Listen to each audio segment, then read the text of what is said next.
and welcome back to Anne's Family Recipe. Today we're going to tackle this basket right up here. So this is where I sometimes go if I'm looking for a very specific kitchen gadget or tool that I need, but I'm always digging through a whole collection of things that sometimes I don't even remember what their purpose is. So today I wanted to go through and see everything that I had, and then I'm hoping to declutter a little bit of my collection.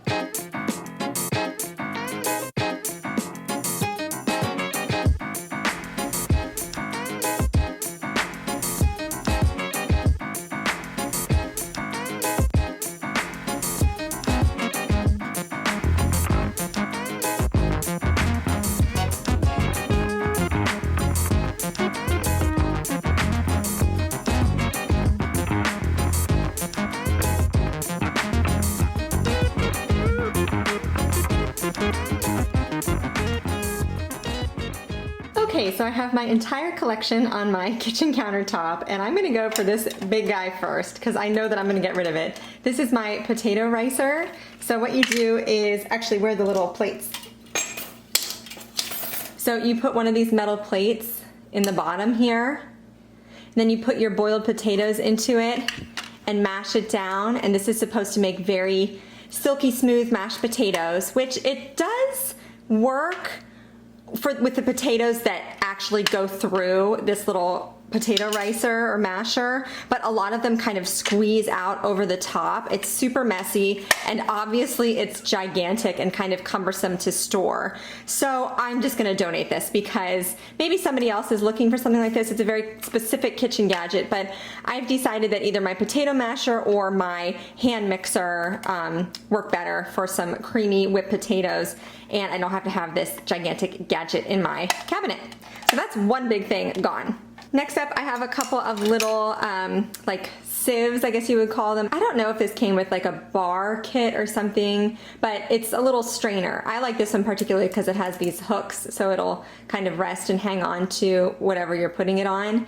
But I'm gonna keep these because sometimes I do need these, whether I'm using it for powdered sugar or some sort of like decoration or garnish over top of something. I can just tap it and sift it over, or if I'm squeezing a lemon. This might even be for tea. I'm not 100% sure, but they are handy to have and they don't take up a lot of room, so I am gonna hang on to these. Okay, so this is a burger press, and I was very grateful to receive this. This came from the Veal Discover Delicious, who I work with on occasion. The problem is, you can see it just, all the pieces fall apart, so it's really hard to store. It always falls out on top of me whenever I open up the cabinet and pull out that basket. But there's all kinds of little parts here, so you can make full-size burgers or sliders, but I really don't find it too difficult to just form my own burgers by hand, so I don't think I need to hang on to that. I can donate this. And it's brand new. I've actually never used it before. These I'm keeping. I just bought them. They're silicone brushes. I just found them on Amazon. It was a 2-pack, a large and a small one, and it's perfect. You can use it as a pastry brush if you're brushing egg white or butter onto something. It can be used for basting, like barbecue sauce. They're super handy to have and very easy to clean. You can just pop them in the dishwasher. Also, I like that this is all one piece. The old one that I had, the top would pop off and it kind of got loose and kept falling off, and it would get really dirty and gunky inside. So these are perfect, and I'm definitely gonna hang on to these. Next, I have this tool for removing the flesh out of an avocado. I've never actually used it. Kind of looks like a magnifying glass here, but I can actually see this being very handy, and it'll really help you not waste any of the fruit inside. So I am gonna hang on to this and make a point of testing this out. This is cool in theory, but it just doesn't work well for me. It's a garlic press. So you put the clove of garlic right here, and then you press down, and it goes through that little like grate there, this sharp metal grate, and into this container, which is nice, except that for me, this size piece of garlic is just too big. I like my garlic really finely minced, and this is the only option as far as the size of the garlic. So for how much room this takes up, I don't think it's worth keeping. I just have a regular garlic press that I prefer to use when I'm cooking. This is a large Microplane, and I have never used it, and I've had it probably for almost 10 years, so I'm going to donate that. This is a Microplane tool that I don't use very often, but it is nice to have this slightly larger, greater size, either for cheese or fruit rind, like citrus rind.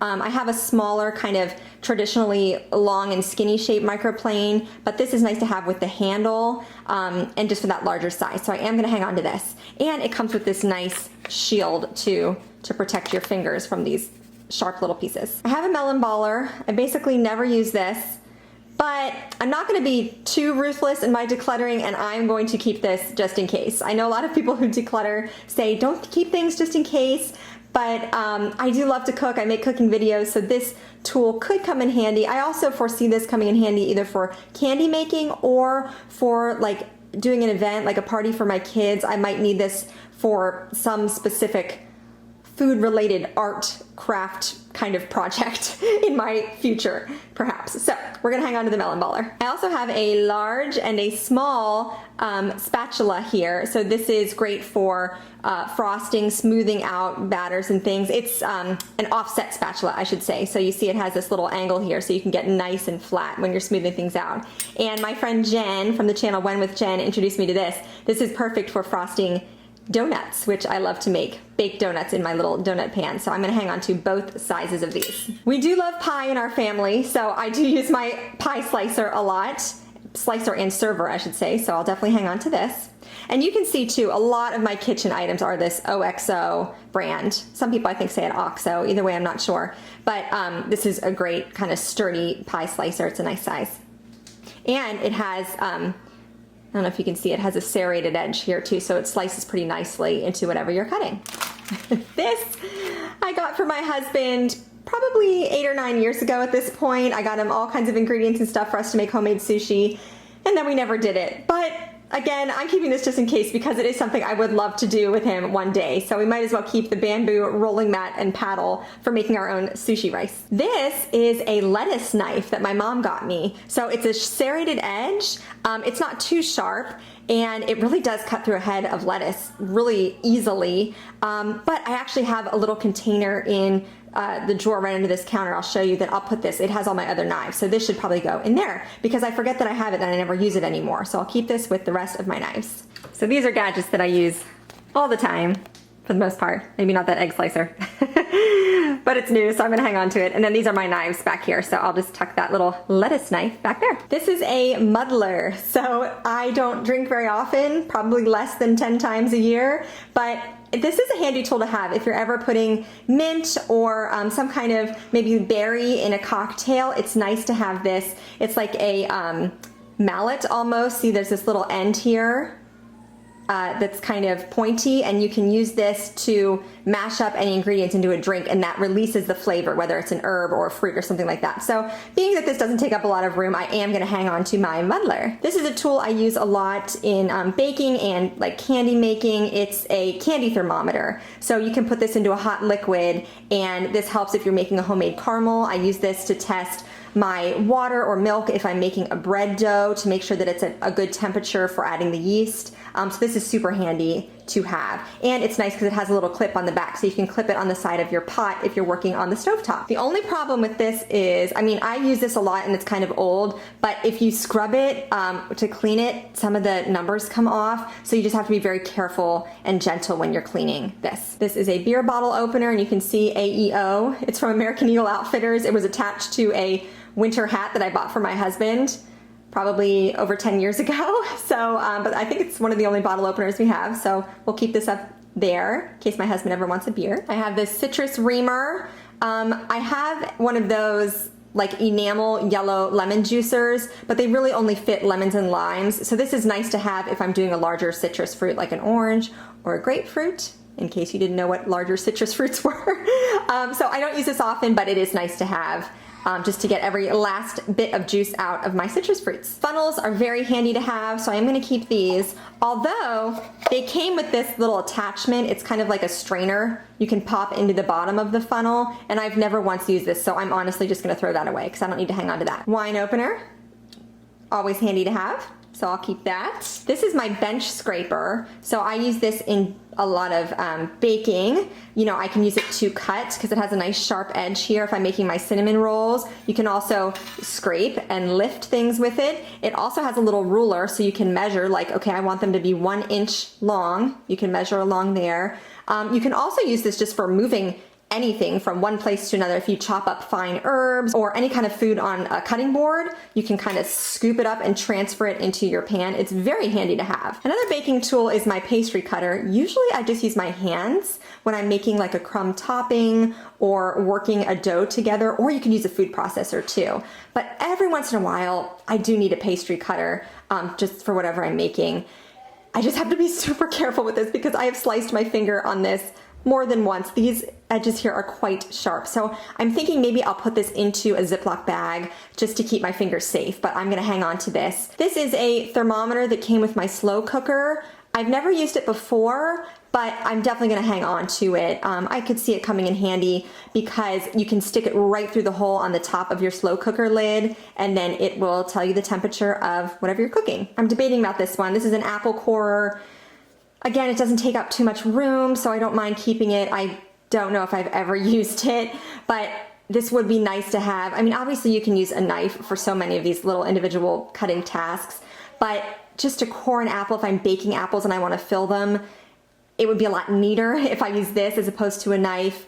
Also, if I was ever doing any baking and I wanted to make little holes like inside a cupcake, this would be a nice tool to have. So I think for now I will hang on to this. Maybe I'll have to make a point of finding some uses for this in the future. This is my spiralizer. I think I've only ever used this once or twice, but I really want to get back into using this, particularly in the summer. It's nice to have the veggie noodles as kind of a lighter alternative to pasta when you're cooking in the summer. So I'm gonna hang on to this, and it's nice because it's fairly small. Now this, I was going to declutter until we went to my parents' house a month or two ago, and my mom had this. My mom gave this to us, and it's super cute. It's you put your stick of butter inside, and then it presses out, and you can use this to butter an ear of corn. And I usually butter all my kids' corn for them before I serve it, just to make things go a little bit faster and be less messy. But, and also because I kind of forgot that I had this. So I was going to declutter. I actually thought I had gotten rid of it. And then my son saw this at my parents' house and was like, ooh, where's our little butter guy? I was like, oh, I think I may have gotten rid of it. And then I checked the crazy basket of stuff and he's still here. So I'll make a point to bring him out this summer so my kids can use him to butter all their corn. Okay, so this is just an extra little tip for my turkey baster, which I did not know I had. I've never lost the other tip, obviously, because I didn't know I would ever need an extra, but it's always good to have an extra. So I'll keep that. And obviously this is teeny tiny, so it won't take up much room. And last but not least, don't know if I've ever used this, maybe once. You could use this for crabs. It's a nut cracker, I think. Or I could maybe use this if I'm ever cracking a nut, which doesn't happen very often, but I mean, if we need it, we have it. So that'll go back in the basket too. Okay, so this is my final collection. It definitely diminished a little bit. It's not spilling out, and I can kind of see a little bit better what's inside there.